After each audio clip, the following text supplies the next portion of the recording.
Did you know Fisker Automotive once looked like the fastest growing car startup in America, until it vanished almost overnight?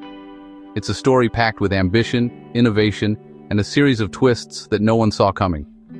For a brief moment, it seemed like Fisker was destined to change the automotive world forever. Yeah, the same company that promised to take on Tesla with high-tech, eco-friendly sports cars. Back then, the electric car race was just heating up, and Fisker was right in the thick of it, aiming to outshine the competition with style and sustainability. Let me break down how Fisker went from the hottest name on the block to a cautionary tale for dreamers everywhere. It's a wild ride, one that shows just how quickly fortunes can change in the world of startups. So, back in 2007, Henrik Fisker, a designer with credits like the Aston Martin DB9, launched Fisker Automotive with one wild idea: build a luxury plug-in hybrid that looked like a supercar. Henrik wasn't just any car guy, he was a visionary, obsessed with blending art and engineering. He wanted to prove that green cars could be glamorous, not just practical. The Fisker Karma was born, and man, it turned heads. Celebrities lined up, the government invested over $500 million, and Fisker seemed unstoppable.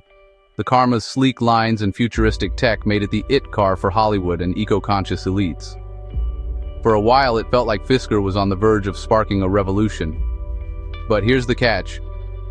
Under the hood, the Karma was more show than go.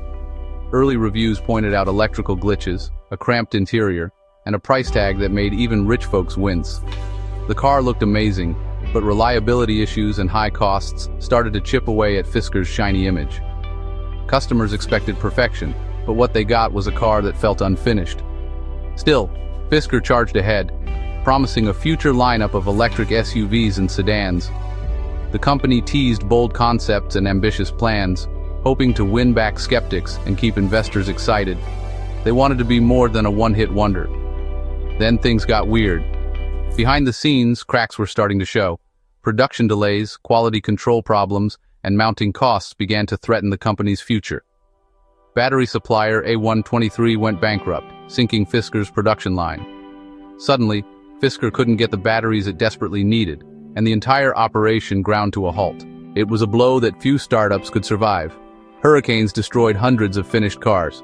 Natural disasters struck at the worst possible time, wiping out inventory and causing millions in losses. It was a perfect storm of bad luck and bad timing. Suddenly, the cash dried up and the dream started to unravel. Investors grew nervous, and the company struggled to pay its bills. The once buzzing offices grew quiet as hope faded. By 2013, Fisker let go most of its employees. Lawsuits piled up. The company was drowning in legal trouble, and the workforce that once built dreams was now packing up their desks.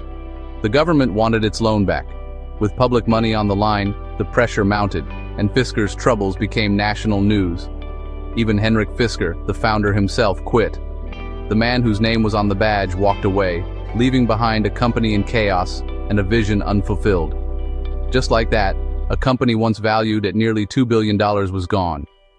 In a matter of months, Fisker went from a Silicon Valley darling to a cautionary tale.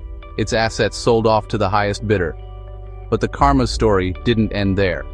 The car itself, with its striking looks and unique technology, refused to disappear completely.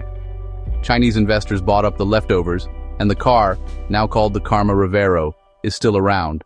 But Fisker Automotive as we knew it? History. The brand lives on in a new form, but the original dream was lost to time. So what killed Fisker? Was it bad luck, bad management, or just the brutal reality of building cars from scratch? Maybe it was all of the above: overpromising, under-delivering, bad luck, and a brutal industry that doesn't forgive mistakes. In the end, the dream was bigger than the company's ability to deliver. But you gotta admire the guts it took to dream that big, right? Even in failure, Fisker's story inspires anyone who dares to challenge the status quo and reach for something extraordinary. If you're into wild stories about cars that almost change the world, hit that subscribe button for more. There's always another unbelievable tale just around the corner in the world of automotive innovation.